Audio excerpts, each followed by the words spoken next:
Le territoire Maurienne-Galibier fait partie du canton de la Haute-Maurienne, donc situé pas très loin de l'Italie. Il comporte 6 villages, dont Saint-Michel-de-Maurienne est le principal. Ensuite, 3 stations de ski, Valloire, Valménier, Aurel, qui monte jusqu'à 3600 mètres d'altitude. Un territoire entre les Alpes du Nord et les Alpes du Sud. Et là, nous travaillons énormément sur du tourisme de 4 saisons, avec l'adret, les randonnées pédestres, les randonnées à ski, tout ce qui est outdoor, nous portons une sensibilisation sur le domaine et en plus qui permet d'être un peu plus écologiste que par le passé. La stratégie touristique de Maurienne-Galibier repose essentiellement sur la diversification des activités touristiques. On est très sensible à la notion de slow tourisme doux, à l'inverse du tourisme, je dirais, de masse. L'espace valléen dispose d'une gouvernance qui lui est propre, où on met autour de la table les acteurs, que ce soit les socioprofessionnels, les offices du tourisme.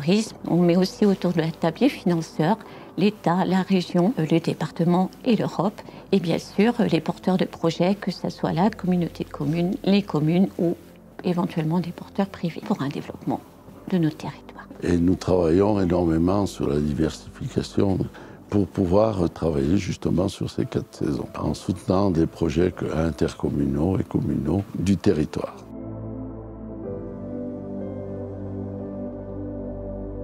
Le projet d'hôtel, il est parti parce qu'on n'avait aucun restaurant sur la commune, à la base du départ de la télécabine. Et il y a beaucoup de personnes qui voulaient manger, les chauffeurs et tout, et il n'y avait pas de possibilité. On a pris Pro Tourisme de Chambéry pour nous faire une étude, pour nous proposer une chose. Et il nous a proposé le nouveau hôtel, moitié ancienne auberge de jeunesse et hôtel. Les dortoirs seront au sous-sol, au bas.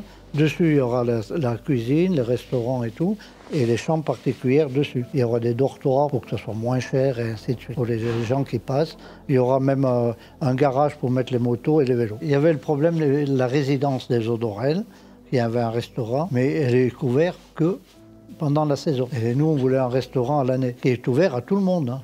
C'est pas aux particuliers, ouvert à tout le monde. Tu es référente Avenir Montagne Ingénierie et j'aimerais bien que tu nous expliques comment aujourd'hui ce programme est intervenu justement au sein de l'espace Vallée 1. Une des missions de l'Avenir Montagne Ingénierie est elle aussi de trouver justement une trajectoire pour cette transition écologique et énergétique au niveau de tout le territoire et pas uniquement touristique.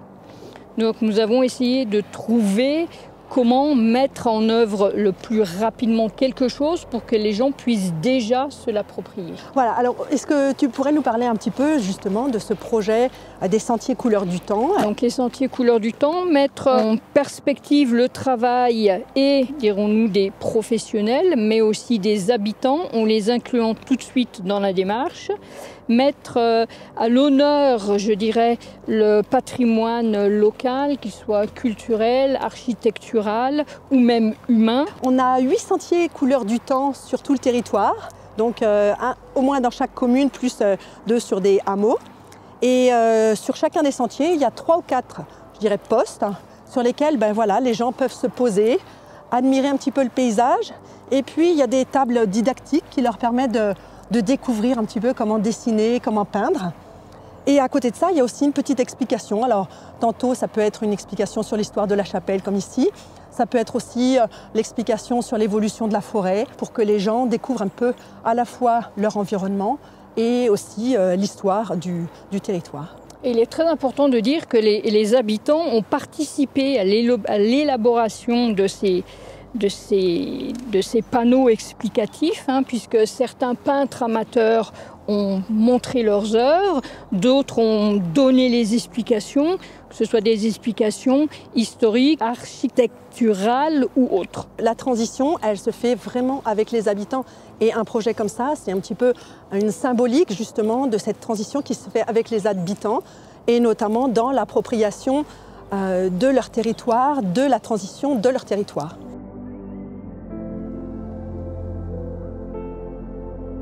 Alors, on est ici au lieu-dit Les Lières, qui a toujours été donc au bord de la rivière, au bord du torrent, qui s'appelle la Neuvache, et qui a toujours été un lieu prisé par les familles, par les enfants, pour venir y passer du temps, s'y détendre, s'y reposer, etc. Cette zone est devenue particulièrement prisée de nos amis vacanciers qui cherchent un lieu bucolique et apaisant au bord de la rivière.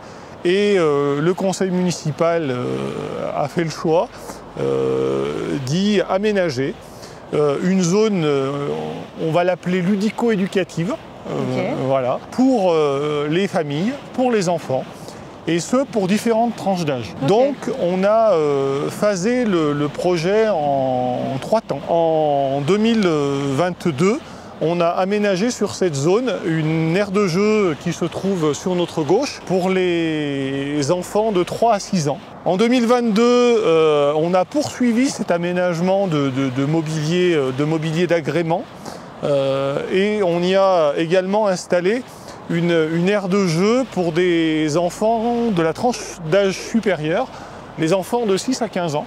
Donc on va créer un sentier pédagogique sur le thème de l'eau. Voilà, de l'eau dans tous ses états. Le point 2, c'est donc de créer sur cette zone des jeux autour de l'eau, voilà, qui finiront de compléter cette zone. Voilà, donc ça c'est effectivement la phase d'achèvement du projet. Alors ça s'inscrit dans une double stratégie.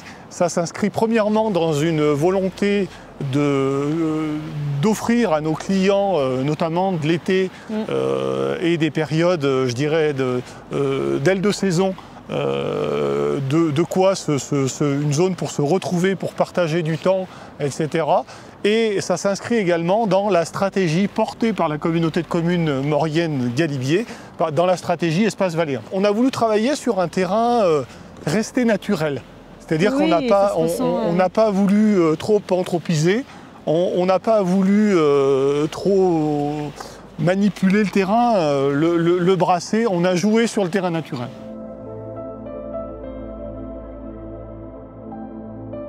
C'est joli, cet espace est magnifique. C'est vrai que tout ça, c'est grâce à Maurienne-Galibier, il faut le rappeler, et grâce au financement pour l'espace valéen. Et les techniciens et techniciennes ont beaucoup travaillé et finalement le rendu de leur travail est vraiment génial, vraiment génial. Hein.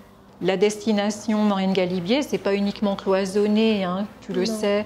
L'hiver, le ski, l'été, le vélo. C'est aussi la découverte du territoire, de plein de choses, la culture, les sentiers, l'espace, l'adret. Qu'il faut absolument mettre en valeur. Et grâce à tous les acteurs, Espace Valéen, tous les acteurs Maurienne-Galibier, on arrivera vraiment à faire quelque chose de superbe. Donc ça demande encore pas mal de réflexion, hein, de rendez-vous, d'interrogations pour vraiment se situer et situer vraiment nos ambitions Maurienne-Galibier. Maurienne-Galibier, territoire d'ambition partagée.